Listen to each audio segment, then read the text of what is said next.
हिंदू धर्मावलंबी वर्तमान में जिस पीड़ा या दंश को भोग रहे हैं उससे आप सभी परिचित हैं।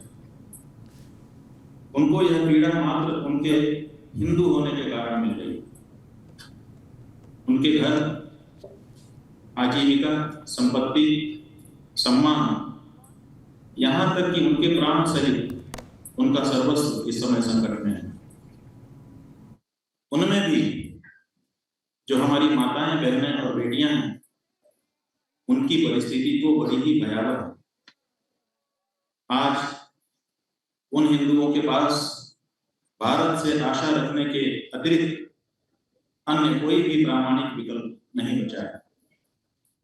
ऐसे समय में भारत केवल मौखिक चिंता अथवा सहानुभूति व्यक्त कर अपने उत्तरदायित्व से मुक्त नहीं हो सकता है। जैसा कि हमने शांकर पीठों से भी संदेश आया है, हम भी उत्तरायण पीठ की ओर से समवेत स्वर में आज श्रावण पूर्णिमा जब हम रक्षा पर्व मना रहे हैं तो रक्षा की बात और भी प्रासंगिक हो जाती है। ऐसे पर्व पर भारत के शासन से बांग्लादेश के हिंदुओं की समुचित सुरक्षा व्यवस्था हेतु एक प्रभावी हस्तक्षेप की अपेक्षा व्यक्त करते हैं। समूचे विश्व में कहीं भी हिंदू रहे पर संकट के समय उसे अभय दान का दायित्व अंततोगत्वा भारत का ही है, क्योंकि भारत हिंदुओं की केंद्र भूमि है।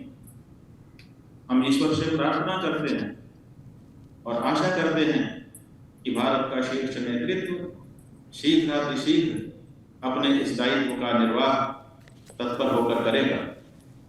हमने भारत राष्ट्र के महामहिम राष्ट्रपति जी को भी पत्र लिखकर अपने इस आशय से अवगत कराया है और उत्तर की अथवा तदनुरूप क्रियान्वयन की प्रतीक्षा कर रहे हैं।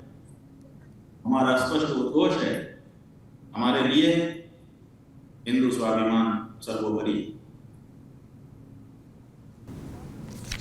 गुरुदेव, बहुत बहुत धन्यवाद। आपने जो कहा कि हिंदुओं के लिए आवाज़ उठाने का समय आ गया है, और आपने ये भी कहा है कि सिर्फ बात बांग्लादेश की सरकार के सामने रखने की बात नहीं है, इस पर एकजुट होना होगा सारे सनातनियों को।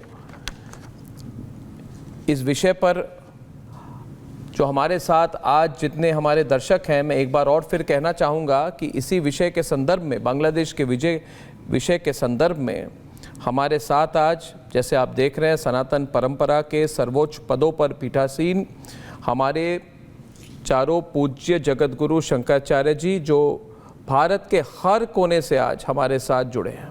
अभी आपने सुना जगतगुरु शंकराचार्य जी, अभी मुक्तेश्वरानंद सरस्वती जी ने अपनी बात रखी, और मैं एक एक करके सबको आमंत्रित करना चाहूँगा। अब मैं चाहूँगा कि जो हमारे पास जो जॉइंट स्टेटमेंट है, जो पहली बार भारत के इतिहास में इस तरह के विषय पर आवाज़ उठाई गई है, और ये बहुत बड़ी बात है, क्योंकि सनातन धर्म के लिए, सनातन आस्था के लिए अगर हमारे शंकराचार्य जगतगुरु आवाज़ नहीं उठाएंगे,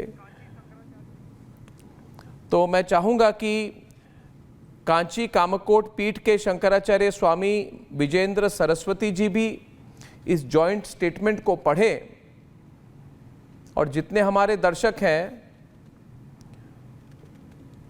वो आशा करेंगे आप अपनी बात उनके सामने रखें। स्वामी विजेंद्र सरस्वती जी।